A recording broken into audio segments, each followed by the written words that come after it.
बस अब से कुछ ही देर में वो मुलाकात होने वाली है जिस पर लखनऊ से लेकर दिल्ली तक के राजनीतिक पंडितों की नजर टिकी हुई है। उत्तर प्रदेश के मुख्यमंत्री योगी आदित्यनाथ कुछ ही देर में आरएसएस प्रमुख मोहन भागवत से मिलने वाले हैं। योगी आदित्यनाथ और संघ प्रमुख दोनों ही इस समय गोरखपुर में मौजूद हैं। वैसे तो इस मुलाकात को प्रशासनिक प्रोटोकॉल कहा जाता है, लेकिन जब योगी आदित्यनाथ और संघ प्रमुख मोहन भागवत मिले तो इस मुलाकात को बेहद अहम और यूपी में बीजेपी के सियासी भविष्य के लिहाज से बेहद अहम माना जा रहा है। माना जा रहा है कि दोनों के बीच कुछ ऐसा होगा जिसके संकेत मोहन भागवत के 5 दिन पहले के बयान में नजर आते हैं। चुनाव संपन्न हुए, उसके परिणाम भी आए, सरकार भी बन गई,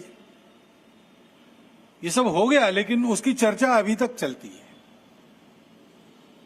जो हुआ वो क्यों हुआ, कैसे हुआ, क्या हुआ। गोरखपुर का एसवीएम स्कूल इस मुलाकात के लिए अभेद्य किला बना दिया गया है। मुलाकात की तैयारियां पुख्ता हो चुकी हैं। यूपी के मुख्यमंत्री आज संघ प्रमुख से मुलाकात करने वाले हैं और आप देखें यहाँ पर जो सुरक्षा है वो चाक चौबंद की गई है। इसके साथ ही जो संघ से जुड़े हुए लोग हैं वो भी यहाँ पर आपको पूरी तरह से मुस्तैद दिखाई देंगे। माना जा रहा है कि यूपी में 62 से 33 सीट पर सिमट जाने का झटका बीजेपी को परेशान कर रहा है, क्योंकि यूपी के मॉडल को आदर्श बताकर वो दूसरे राज्यों में भी आगे बढ़ रहे थे, लेकिन यूपी में ही बीजेपी को सबसे बड़ा झटका लगा। तो माना जा रहा है कि संघ योगी आदित्यनाथ के साथ बैठकर हार के कारणों की समीक्षा करना चाहता है। मसलन उत्तर प्रदेश में बीजेपी को हार क्यों मिली, लोकसभा चुनाव में बीजेपी कैसे पिछड़ गई, राम मंदिर निर्माण जिसे बीजेपी जीत का ट्रम्प कार्ड मान रही थी वो कार्ड क्यों नहीं चला, ऐसा क्या हुआ कि 2019 में यूपी की 62 सीटें जीतने वाली बीजेपी 24 में 33 पर सिमट गई। इन सवालों पर चर्चा इसलिए भी संभव है क्योंकि उत्तर प्रदेश में बीजेपी के खराब प्रदर्शन के पीछे संघ की नाराजगी और दूरी को बड़ी वजह माना जा रहा है। 5 दिन पहले संघ प्रमुख ने मणिपुर की अशांति को लेकर बयान दिया था। कहा गया कि संदेश सीधे मोदी को था। अगर संघ और बीजेपी में वाकई खटपट है तो योगी और भागवत की मुलाकात में क्या योगी आदित्यनाथ भागवत से मिलकर क्या नाराजगी दूर करने की कोशिश करेंगे? क्या आरएसएस को मनाने के लिए बीजेपी ने योगी को आगे बढ़ाया है? क्या आगामी चुनावों में बीजेपी संघ के सुझाव और मदद के साथ आगे बढ़ने को तैयार है? संघ को बीजेपी की बैकबोन माना जाता है। कहा जाता है कि संघ के कार्यकर्ता बीजेपी के कट्टर वोटर हैं, जिनके जिम्मे बीजेपी की सहायता से लेकर चुनाव में मतदाताओं को बीजेपी के लिए तैयार करने का अनकहा जिम्मा होता है। माना जा रहा है कि योगी और भागवत की मुलाकात बीजेपी और संघ के बीच उभरी दिख रही मतभेद की खाई को भरने का एक प्रयास है। ब्यूरो रिपोर्ट, जी मीडिया। अब सवाल तो उठेगा कि आखिर मतभेद वाली खबरें बार बार क्यों आ रही हैं? तो उसके पीछे कई सारी बड़ी वजह हैं। मसलन ये सवाल इसलिए उठा क्योंकि आरएसएस चुनाव में उदासीन रहा, ये वाली खबर सामने आई। इसके अलावा बीजेपी के अध्यक्ष जेपी नड्डा की टिप्पणी से नाराजगी की खबर और बढ़ी।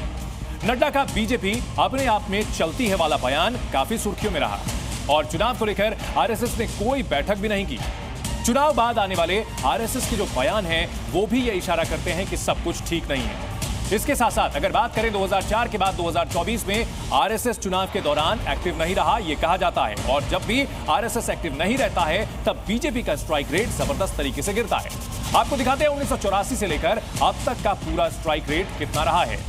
आरएसएस और बीजेपी के संबंध कितने मधुर हैं, कितने मजबूत हैं, ये बताता है। 1984 में 0.9% वोट मिले बीजेपी को, 1989 में 37.8%, 1991 में 25.2%, जबकि 1996 में 34.2% रहे। 1998 में 46.9% वोट बीजेपी के खाते में गए। 1999 में 53.7%, वहीं 2004 में ये घटकर 37.9% आ गया। और कौन कौन से साल ऐसे थे जब आरएसएस एक्टिव नहीं रहा, वो भी आपको दिखाते हैं। 2009 में 26.8% घट करके रहा, जबकि 2014 में आरएसएस ने बढ़ चढ़कर हिस्सा लिया और उस समय बीजेपी का वोट प्रतिशत जहां वो चुनाव लड़ी थी 65.9 तक बढ़ गया। 2019 की अगर बात करें तो ये बढ़कर 69.5 तक पहुंच गया और 2024 में ये 54.4 तक गिर गया। जाहिर सी बात है कि जब भी आरएसएस एक्टिव होता है तो बीजेपी को इसका फायदा निश्चित तौर पर होता है। जी न्यूज़।